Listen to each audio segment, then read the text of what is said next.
Ey Robbim, biz bu do'stim bilan seni yo'lingda do'st bo'lgan edik.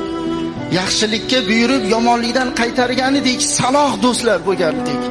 Ma'lum bir sabablarga ko'ra o'rtog'imning gunohi ko'p kelib qoldi. Do'zaxga hukm qildinglar, do'zaxga solmagin.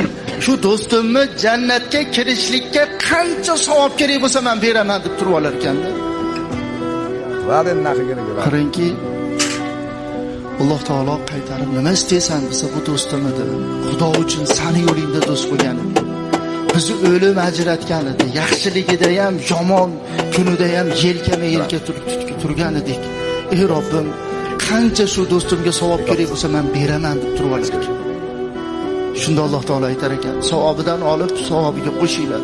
Savob olinib, qo'shilib Alloh taolo e'lon qilar ekan. Falonchining o'g'li falonchiga, falonchining o'g'li falonchi o'rtag'i savob berganligi uchun gunohi yengil keldi, savobi ko'p keldi. Olib kiringlar endi jannatga deb, do'stga qarasa do'st teskari bo'lib tursa, nima teskari bo'lib turibsan desa, ey Robbim, o'zim jannatga kirishga ishtiyoqim bo'lib turib, do'stiga majburan savob berganga o'xshab qolmay deb teskari bo'lib turibman desa, Allohning rahmati mavjurib bir bandaga savobini berib tursa, men